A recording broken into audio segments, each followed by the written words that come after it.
Hello, and welcome to Sacred Mindshift Circle. I'm your host, Dahlia Deborah-Donalds. And today we are joined by Sherri Divband, an intuitive transformational energy healer, author, and founder of Aramis Creative Learning Center. Her work focuses on emotional wellness, holistic education, and supporting children and families who do not always fit within traditional systems. Sherri also brings a unique background working with animals, education reform, and what she describes as intuitive and energetic healing practices. Through her writing, teachings, and community work, she explores new approaches to learning, emotional regulation, and personal transformation. Hello, Sherri. How are you today?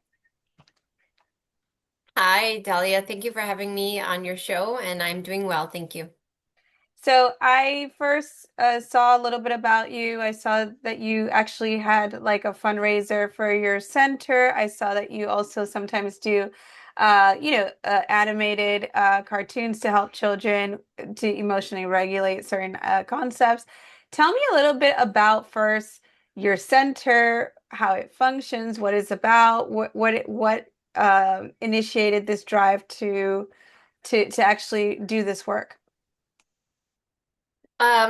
So it's a very complicated question to answer because it's kind of one of those things that the journey led me to where I am now. But the focus is helping children that are struggling in the school system, whether they're neurodivergent or they are labeled with something such as dyslexia, ADHD, autism. I don't like using labels, so that's why I always put labeled in front of the words because I don't believe in labeling these children. Um, I'm an intuitive energy healer, so I've been working for, over 15 years helping people from an energetic and spiritual perspective navigate challenges and anxiety, limiting belief systems and traumas throughout their life. And so when I started working with children and my own daughter started basically came into this world with anxiety. My previous boys never had any issue with school or anxiety or anything like that. It was kind of new to me on a personal level. It really was the catalyst to get me to focus on how to help her. And I noticed education was a big part of her struggle. And she was behind and overwhelmed and overstimulated. And a lot of the clients that I was working with, families, were bringing me children who were nonverbal or had behavioral issues in school or were really struggling with, paying attention or just not understanding, not fitting the mold. And so I wanted to create something more alternative and holistic since I have an alternative and holistic background. During the pandemic period is really when this kind of evolved. When my children, well, whenever most people's children were learning virtually, I think it was more at the forefront of everyone's mind that they were seeing, the struggle of their children. It was kind of more in their face because, when you send your child to school, you don't always know what's going on. You're not there. You're not, on, you're not able to watch them. But when you're home, you're able to see what's going on. And I noticed the struggle and how they were being taught. And I really started to pay attention more. And so I had the idea of opening up kind of a conscious learning center for children where they could. I was really more focused on the metaphysical aspects back then. Like, how can we help these children with anxiety? Understand emotions and why they are overwhelmed, why they are overstimulated, why they don't fit the mold, and kind of help them answer those questions through not only science but also metaphysics and understand energy and empathy and how you can, these little children are like sponges and they can take on a lot of emotions from the children around them or their family members. They don't understand why. So sometimes they're acting out because they need attention. They don't have an outlet. So they're highly misunderstood. And there are not a lot of resources in public school to provide most children of today what they need in order to thrive. So it started out as let me just create a holistic learning center where we focus on that. And then I started public speaking back then. about what I wanted to do. And then all of a sudden, I started getting emails by the thousands from people all over the world. In, I mean, all over Europe, Australia, New Zealand, Canada, South America, Asia, all over asking me, no one's ever explained my child like you, and I want this type of educational experience for my own child. And then it just exploded and everybody wanted me to open up my learning center where they were, where I was only thinking at that time just to open one where I was really for my daughter and anyone else that was struggling. So it kind of like really took off. And I started the cartoon animation series at that time while I was writing children's books to help them, to help explain in an easy way. Why do you have these emotions? Where do they come from? How can you use certain breathing techniques to calm yourself down and understand animals and nature and spirituality, not really from a religious perspective, but just more of like a faith-based, there's more than just us type of belief system where, I think most families were comfortable with. It wasn't anything, too woo-woo at first, so I didn't want to scare people off. And the kids loved the cartoons. And so we did an online virtual because so many people were interested. I couldn't just open up one school in Maryland at the time where I was because clearly children needed this everywhere and they were begging me for it. So I said, all right, you know what? Instead of doing a in-person learning center, let's offer classes online. So for the past 5 years, Aramis Creative Learning Center, which is a nonprofit, has been offering classes every month that range anywhere from healing with crystals or tapping into your intuition or conflict resolution or tapping or energy healing or science. I mean, and also including, metaphysics and science and mindfulness math, like understanding why you're learning the math and why it's important, like taking it one step beyond and going at their pace. And now we've reached the point where we're ready to open the first physical center, which is now in Florida, but we have decided that it will be the first of many. So we're looking to make this a movement where it's really not just about one learning center. It's about how can we shift the trajectory of education for children for generations to come with this new concept, which I can go into more. But we're kind of working on the first prototype here, and then we anticipate opening in multiple cities in every state and then go international with this concept. Yeah, and it sounds pretty interesting. And so, what does a day or learning experience look like there? So the kids would definitely have to sign online. And then what would it be? Is there like, are you the one who's also giving these lessons or these explanations, or how does it function? Well, the online component is just pure extracurricular activity. So it's like signing up for an online, any class. This is how it's functioning now. So we offer, let's say, 10 to 12 classes a month, and it might be, one might be on a Saturday afternoon at 1 o'clock. And then the children log in, they register, and it's an hour long generally. And I have anywhere up to 15 we call them mentors. I don't like to use the word teacher because it scares children. So we call them mentors. And so I'm not the only one that teaches. I actually have a very large network of teachers that help me with what their area of expertise is. But now, like I said, we're taking a break from the virtual component because we're really ready and focused on, okay, children need this in person now. We need to focus our energy and time in creating a physical learning center because children are done with Zoom. And I don't blame them. I'm done with Zoom. I think everyone's, a little bit tired of Zoom at this point. We need the face-to-face learning component where the children can be out in nature with the animals and the three pillars that I've created. So now we're really focused on creating this like in the real physical sense. And so that hasn't started yet. So we don't really know what a day in the life of Aramis Creative Learning Center will eventually look like, but we have kind of the idea in mind. Now, you spoke about, for example, your daughter, especially that like you really do feel like she was kind of like born with a kind of like anxiety, right? Like this kind of sensation. And you also speak about supporting children who have ADHD, autism, and what most people would say are like, I don't know what they would label it like like not normal emotional responses to certain stimuli in our environment. What have you noticed about children today, as far as being deeply sensitive or highly aware energetically? Do you think the new generation that's coming in now tend to be more awake or more aware than maybe previous generations?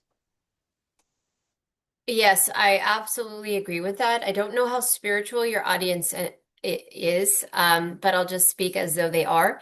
Uh, most people who are kind of awake and aware spiritually are familiar with Dolores Cannon. So she talks about the three waves of volunteers, and I studied her a lot, and I'm a master hypnotherapist, and I did Reiki levels 1 through 3, and then I took the master class, and then I became a teacher.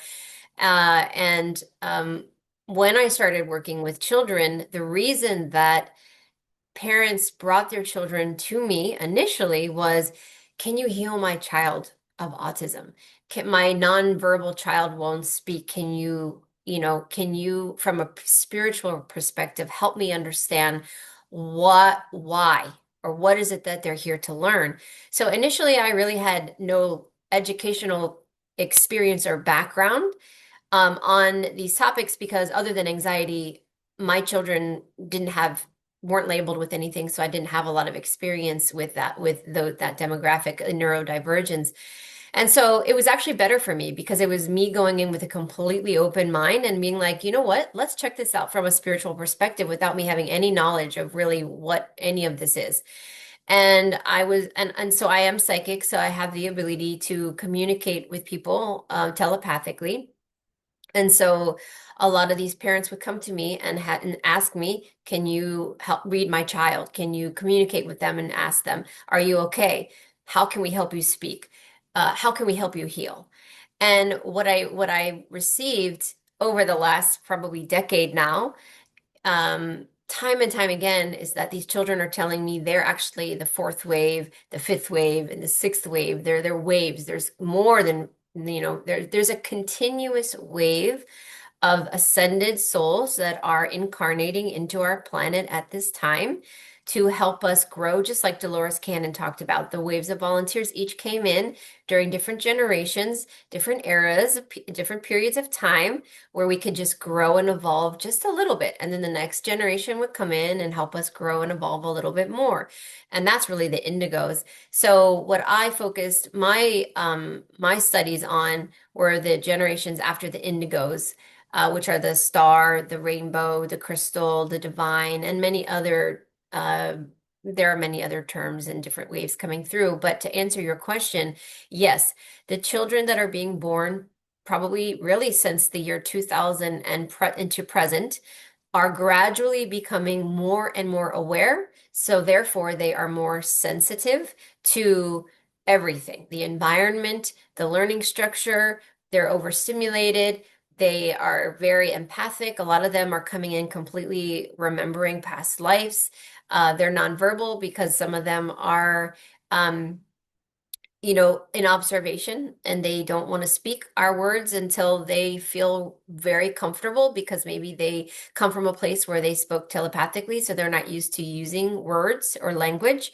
So they're kind of just observing for a long time, which is why a lot of the times with nonverbal children, one day at like 6 to 6 years old or whatever the age may be, they just spontaneously start speaking in like full sentences because they have been practicing in their mind for years in preparation. They just wanted to get it right. And that's one of many reasons I talk about in my books.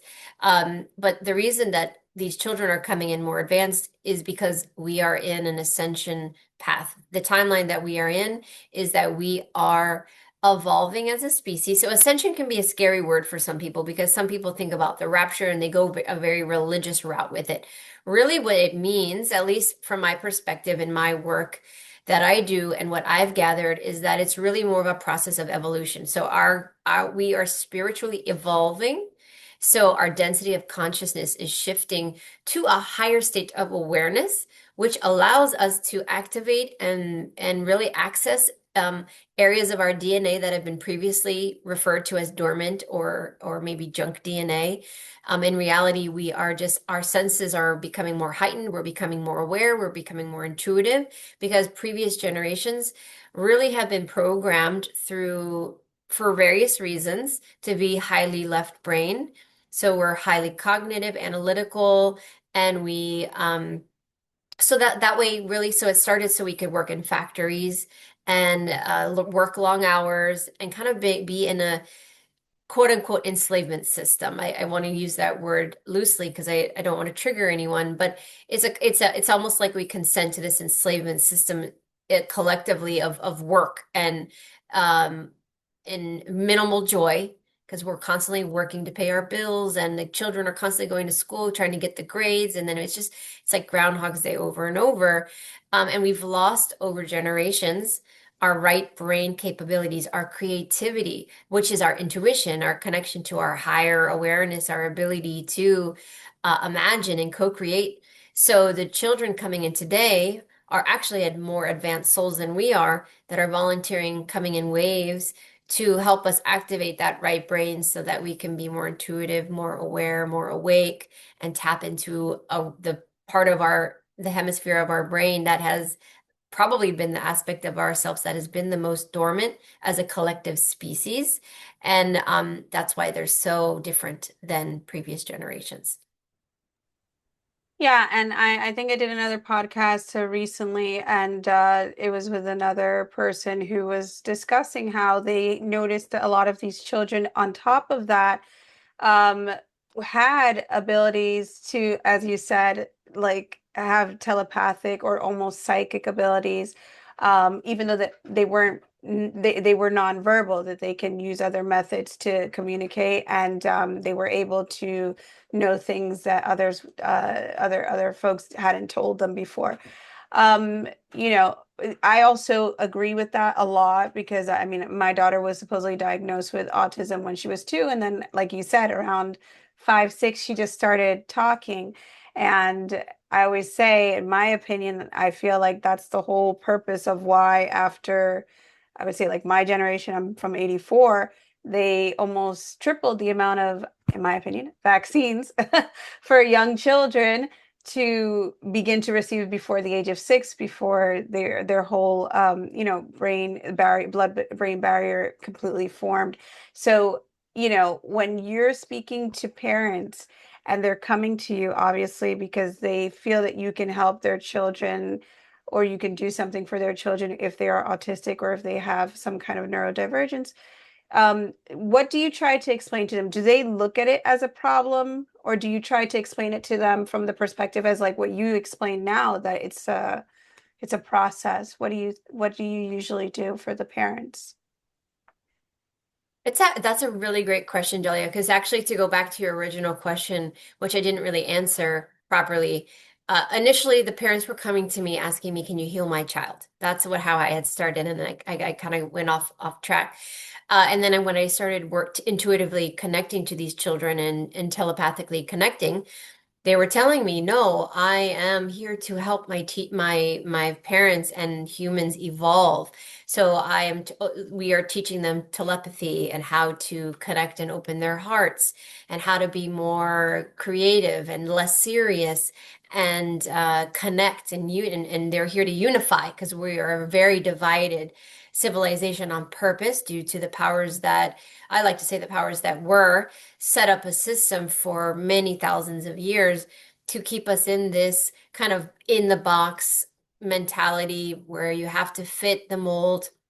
Otherwise, there's something wrong with you. And so, what I started to learn was hold on a second. These children actually, not only are they, I couldn't even look at them as children. These are advanced souls that are in many ways more advanced than many of us. And they are volunteering to almost descend in consciousness to come into the third dimension because many of them come from dimensions from fifth, sixth, seventh, eighth, and higher to volunteer to come here to be our greatest teachers and mentors. So they actually are very gifted. They're very spiritually gifted. So if you have a child that has ADHD, that is looked at as a problem, they're problematic, they can't sit still, they can't focus. Well, that's because the mold that we've created over generations as what's normal is they have to sit still and you have to pay attention and you focus one thing at a time. It's one track mind. Well, we're actually a very multidimensional species. So that's not natural for us. We are supposed to have like this wheel of thoughts that and we have the capability of having like millions of brain synapses at the same time. So multidimensionality equals a lot of ideas and thoughts going in your mind at the same time, which is actually more normal for us.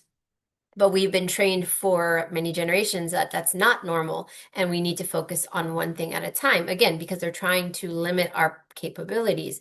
So I realized, wow, this is ADHD is actually a gift because we're actually not designed to sit in a classroom for 6 hours under fluorescent lighting and be lectured to by these teachers and given impossible standards and be compared to other children with these developmental stages that somebody decided for us where your child should be at what certain point.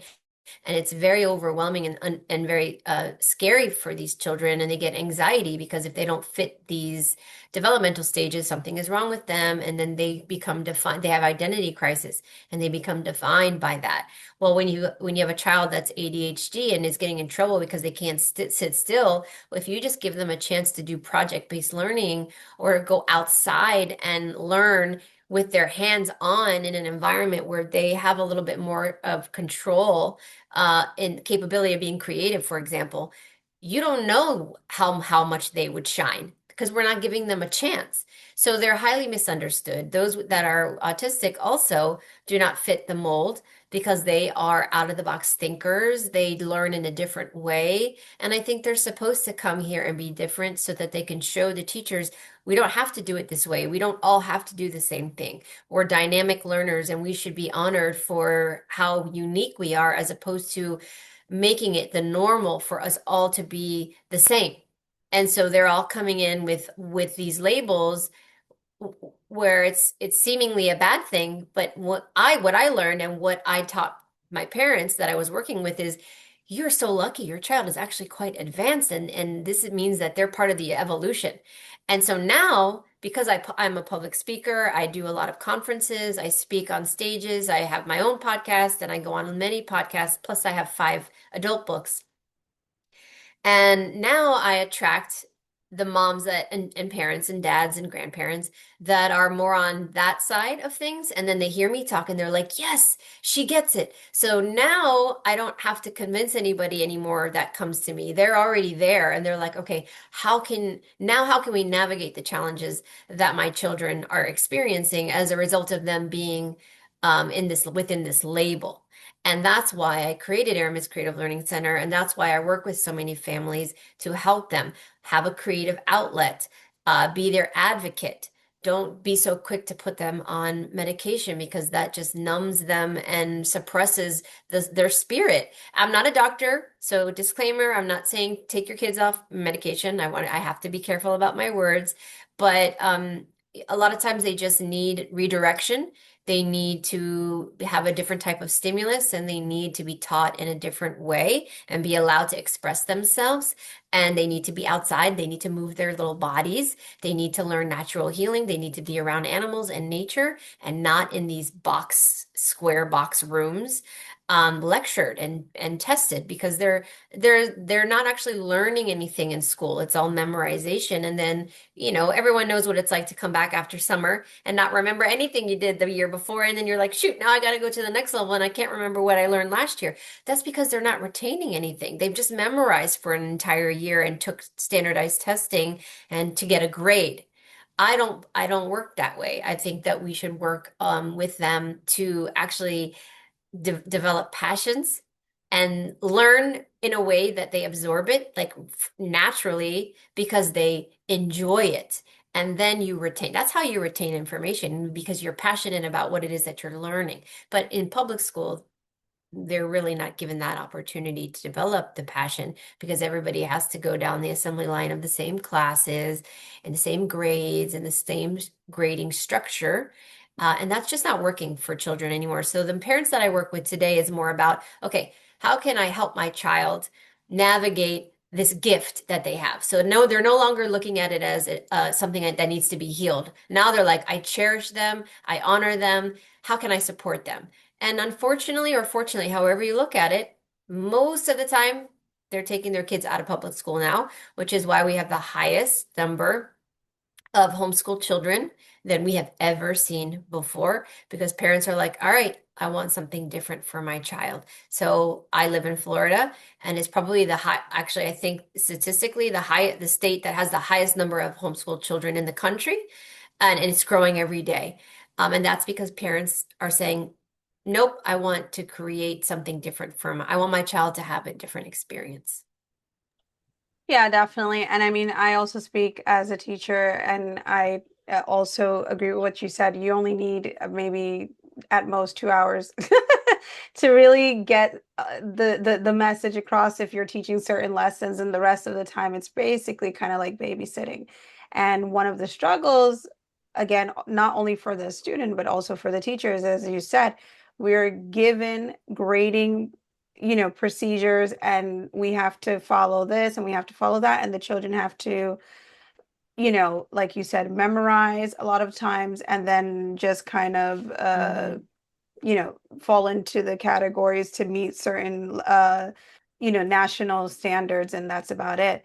Now, before we continue on talking a little bit more about um, talking about the quantum aspect of all of this, I wanted to just first go back to you and how you even began Okay. to realize. I know we started from the middle to the back, but I just was very interested in your center. So I want to talk first about you and how you even realized that you were psychic, how what was your upbringing? What were your beliefs like growing up?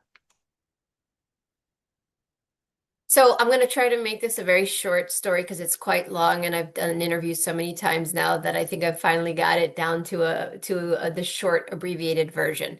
I was born in California, Los Angeles, to two teen parents. Um, a lot of traumas going up. My parents didn't stay together. I was kidnapped at 3 years old. Luckily, 4 days later, rescued. I dealt with molestation by one of my mom's boyfriends for about 5 years, starting at the age of 5. Um, we moved around a lot. So I was always moving to a new school, new city, new state. So I was really skinny and awkward looking. And so for most of my life, I was either molested, bullied, made fun of, physically assaulted, hurt in many ways. So I actually had a very traumatic upbringing.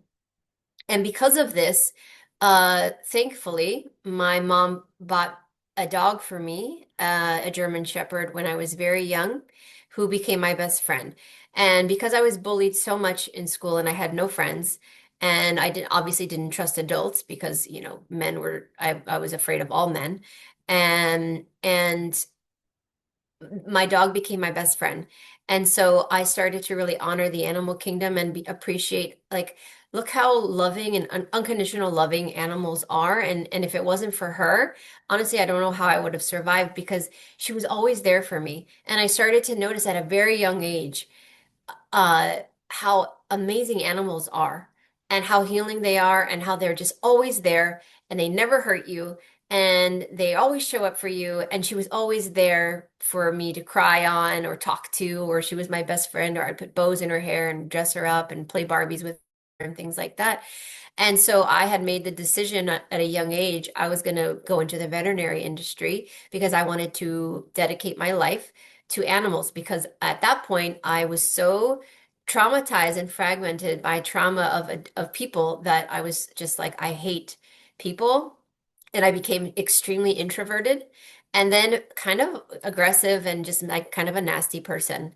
And I'm not proud of that, but it's the truth.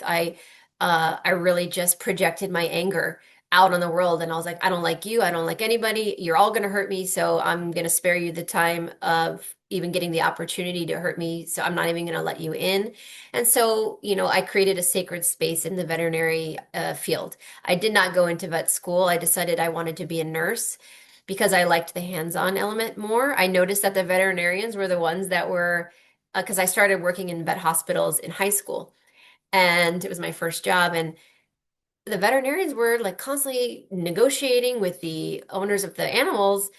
And I was like, well, this isn't fun. Like, I want to work with the animals, and the vets just constantly are going back and forth with estimates and like fighting with the owners. And I was like, well, this sucks. I don't think I want to be a vet. And then I noticed that the real like fun to me was I in the back where the vet nurses were the ones actually cuddling the animals, drawing the blood, doing the x-rays, doing the treatments, getting to actually be with the animals. So long story short, I went into nursing and I was a vet nurse for 20 years, more than 20 years. So I did general practice and then most of my career I was working in the ICU and I hid from the world. So I loved the ICU because it was very minimal visiting hours. So the owners could visit very infrequently. So I was kind of left alone for 12-hour shifts with my patients and nobody was around. The vets left you alone. You just had your patients and your other nurse had their patients and you kind of did your own thing. And I was like, I'm going to save all the animals and put all my love and effort into the animals. And then I worked at the zoo for 10 years as well. And I worked in because I wanted to work with elephants and exotic animals because I was obsessed with elephants. So that was like my big achievement was to work at the zoo. So I worked at the National Zoo in Washington, D.C. And so I did animal medicine for a long time because I was resisting people altogether. Um, I'm overlapping the story because throughout all of that, I actually had 3 children and I met my husband and I became an energy healer for animals. And I started an animal communication business on the side while working in the ICU. And the animals were telling me in these animal communication sessions the reason that they were sick and having health issues and behavioral issues was because they were taking on trauma or mirroring their owner, their companion's behavior, or they were taking on their dis-ease and they were getting sick. And I was like, how am I supposed to tell these people? I don't even want to talk to the person. Now you want me to tell them that they're the problem? Like that's how I was looking at it. I was like, I don't think I could do that. I'm too shy and I don't. And so animals basically taught me the most valuable lesson that, humans suffer for a reason. And it made me reevaluate everything. And I was like, you know what? Everybody has a story. Everybody's been hurt. Everyone's gone through some sort of trauma. Everyone's projecting in some way. Everyone is hurt. So I started to look at the world with kinder eyes. And then having my own children helped me to do that as well. And so then I started working with people and doing energy healing. And then I had a wellness center where I did energy healing for people, which, like I said, then that led to working with families and children, which then led to the Aramis work that I do. Yeah, so fortunately, between your children and the animals, it kind of and Dolores Cannon, that was the joke that she made that a lot of times that the different waves that come in that sometimes don't even want to be around people. You prefer to be like Exactly. away from, but it's because also I think we sometimes we pick up a lot of energy from other individuals, and it's best to sometimes Yeah. keep your energy to yourself. So, like you said, you can put it all into the animals and healing them. Now, when you speak about intuitive transformational healing, what does that actually look like in your work with your clients? So, okay, it's an evolution. So I always say Reiki is a gateway energy healing modality, right? I think most people know what Reiki is. It's just a modality of channeling energy or using your body as a conduit to then help somebody else's body um, navigate the challenge of disease by moving energy around, moving the life force energy around in the body to help the body heal itself. So, energy healers are not actually healing the person. They're just facilitators of and understanding how energy works so that they can evaluate the body and then help energy move around so that that person's body can have a better chance of healing itself. So that's how I started. And then my psychic abilities became really enhanced, and I started to see people's past lives during sessions. And then next thing you know, I was seeing galactic beings.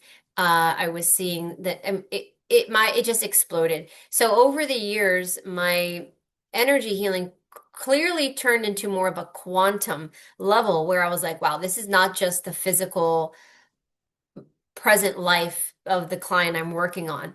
This is multidimensional, multiple timeline, multiple lifetimes. I was even seeing them as other beings in other planets, as a different type of species.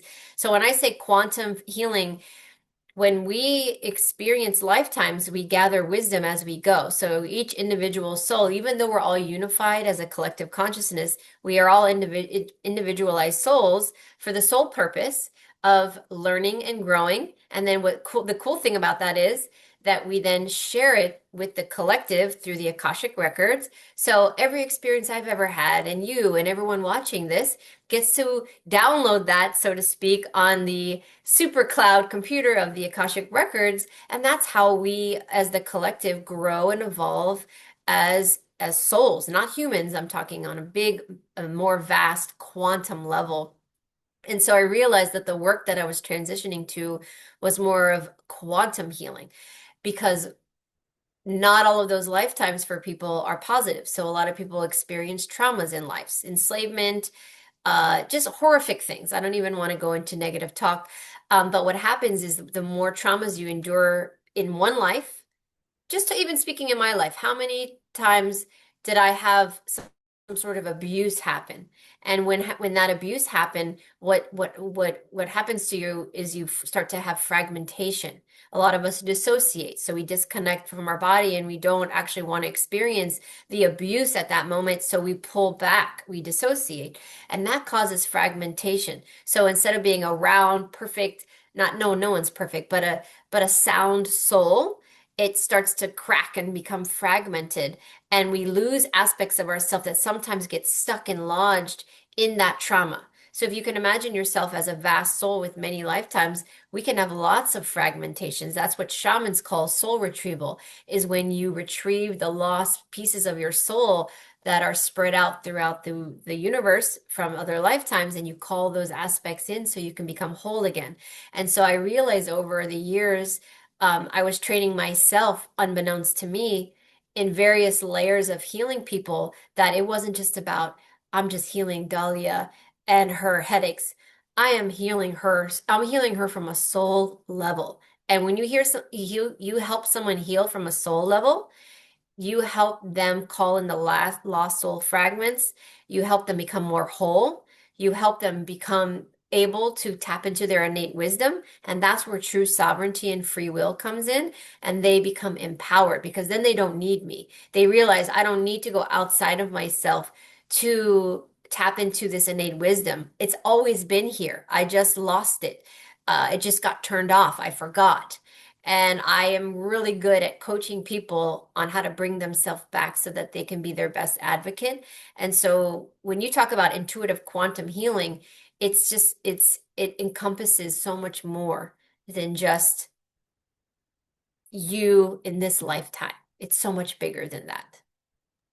So overall, you would say also that like all of these things that you acquired came from you actually helping others in the field as well, right? You also started to develop your all of your intuitive abilities, your psychic abilities at the same time as you were also healing others. I would say that I would have been mad at myself saying this years ago because I wouldn't have believed it. But I think that I agreed to experience and endure certain traumas growing up so that I could really immerse myself in this 3D experience of what most people are going through. So I could say, oh, I've been there too. I know what that feels like. And then when I was done being angry, and I had my dark night of the soul experience. And then I had my first son. That was my first awakening. At 23 years old, I had my first son.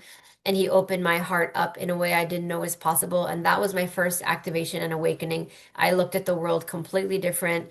And that was a huge catalyst for me. And that's when because I started to pay attention, I saw through the illusion of the world, and I started to not, my perception changed from angerness and bitterness and resentment and and being so self-centered and selfish to, wow, I looked at the world more from a macro perspective. What's the bigger picture here? Did I actually sign up for this? And how can I help others through it?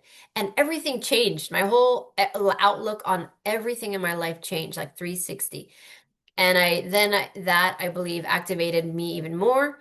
And then that's when I started helping people because I was like, okay, I want to help people so that they don't go through the hardship that I went through. And then I think as I was helping people, that activated me even more. And I think honestly, even today, I'm 45 years old and I've been working with people for probably, I mean, if I look back honestly, it's been over 20 something, 25-year journey.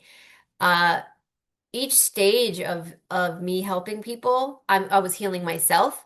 And even to this day, I'm still learning, I'm still healing, and I'm still evolving and activating my gifts uh, while I help others. So it's kind of in tandem, but it also has come in phases.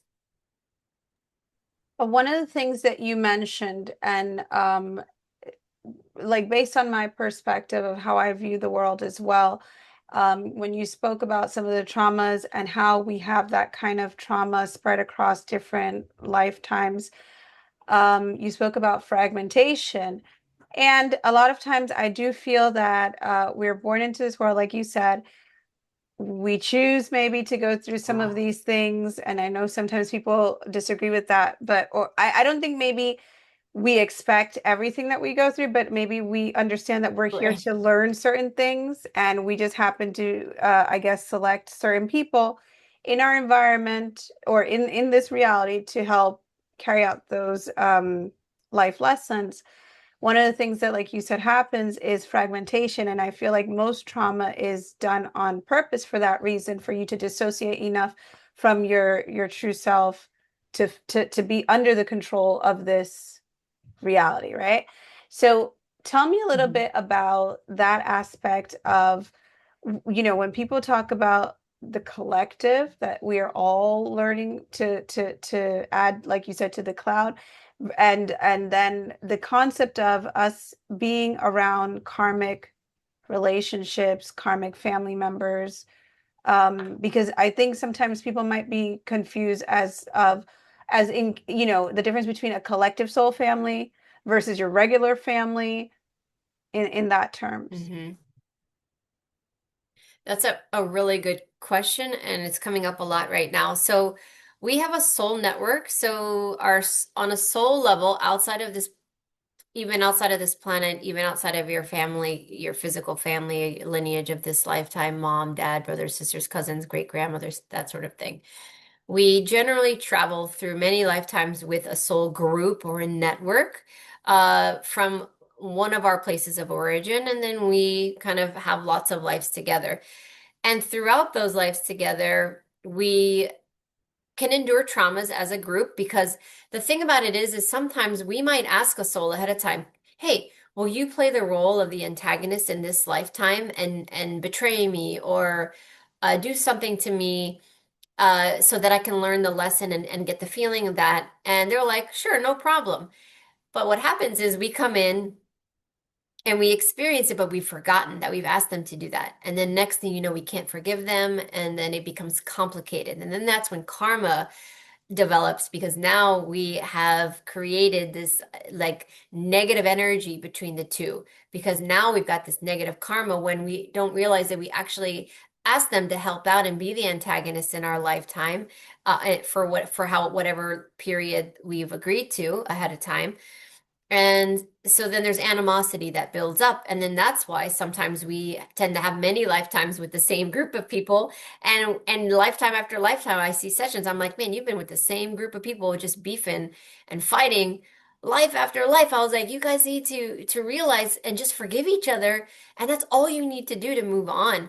A lot of us are also coming into 3D, what I call 3D networks of souls, meaning souls that have been in this third dimension for so many hundreds of years, many lifetimes, that they've endured so much enslavement, so much in fragmentation, so much trauma that they are actually programmed, like almost hypnotized to think that this is normal. So that's why we have what I call negative loop systems. I talk about 3D interference in several of my books, which is what I refer to as like the control parameters of this matrix, whatever you want to call it, this reality, this plane, this dimension, this matrix, to keep humanity kind of suppressed. And they create loops, negative loop systems or cycles that we repeat. So addiction, abandonment, whatever it might be. And so we'll see in our lineage as humans that we come into families where we notice that there's, let's say, addiction. Everybody in the family struggles with alcoholism and it's passed down and it's supposedly genetic. When actuality, it's just at the genetics. It's quantum entanglement.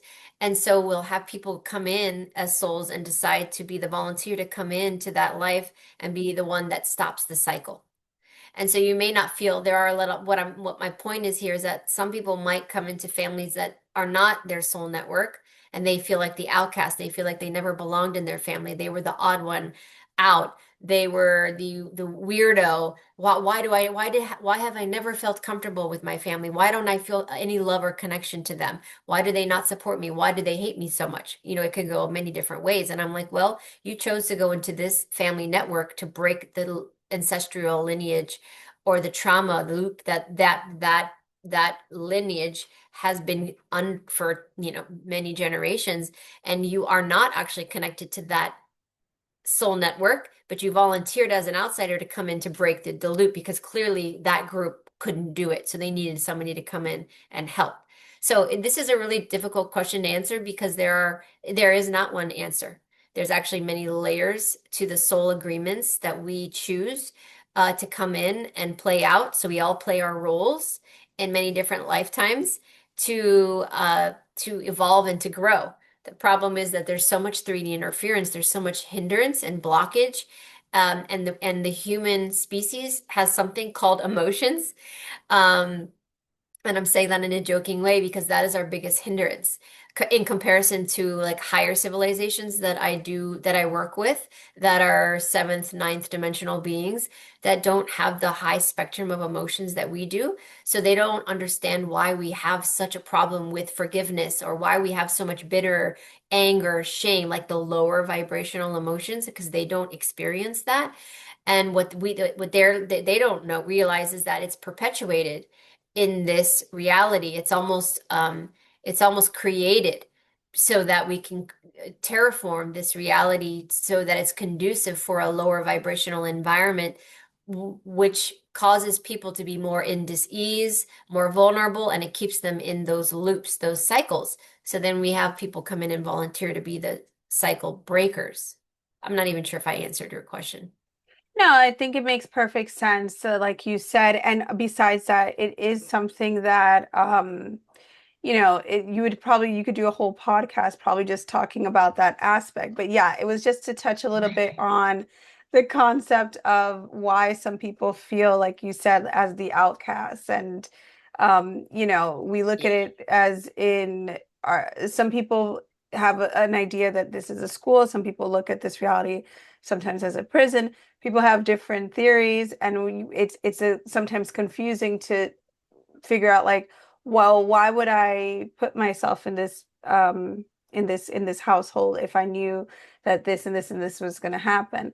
And then some people might have the theory that, like, okay, no, maybe this is the way that when certain souls had to incarnate into this world, maybe that was the way the Matrix organized it so that we wouldn't, to deter us from reaching certain principles. But I think, like you said, Mhm. that regardless if whatever the construct is in this world, we already from a higher perspective understand it, and we came in knowing that we were going to like overcome it, I guess, eventually. So my last question to you is related to everything that you do and your projects. what do you think has been the most misunderstood aspect of what you do? Do you get any criticisms? Do you get anyone doubting what you do? And if so, how do you handle it? And what do you try to help? Well, you don't have to convince anyone, but how do you try to get your message across in the work that you do? So yes, well, I would say people have come a long way in the last 5 years. I would say when I first started speaking about this, like it was a mixed bag. I mean, from a positive perspective, I would say most people were really excited when they heard me on podcasts and found me on YouTube talking about it because it was very refreshing. And it was like they knew like everything I said resonated with them and they're like, "Oh my God, where have you been all my life? Thank God somebody's finally talking about these things," and they resonated greatly with it. So I got a lot more positive feedback than negative feedback. The negative feedback came from the people who are from heavy religious backgrounds because and by the way, I was born into an Italian Catholic family, and my dad's side was Jewish.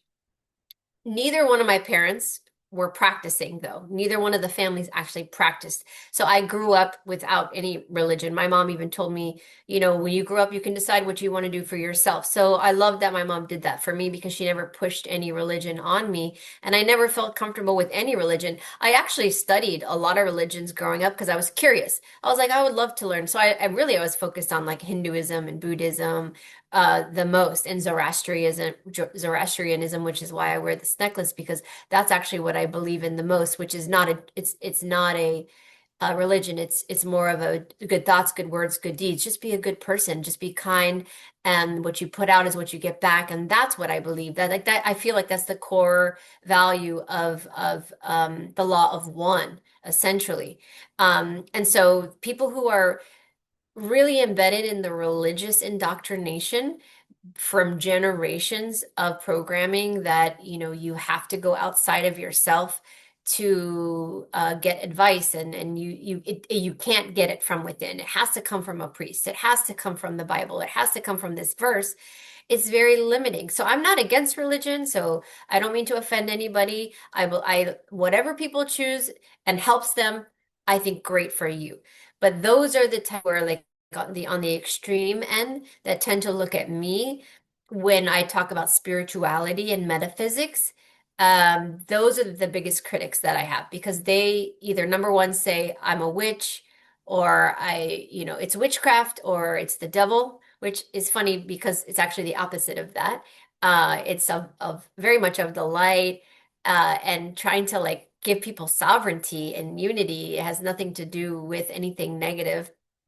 And the second uh, um, kind of critique that I get um, are the people that are really struggling with their limiting belief systems, and they're just not ready. They know that what I'm saying makes sense, but they're kind of stuck in their ways and they're afraid to move forward. They're kind of having that, which is happening right now in the collective, where what I refer to as an identity crisis.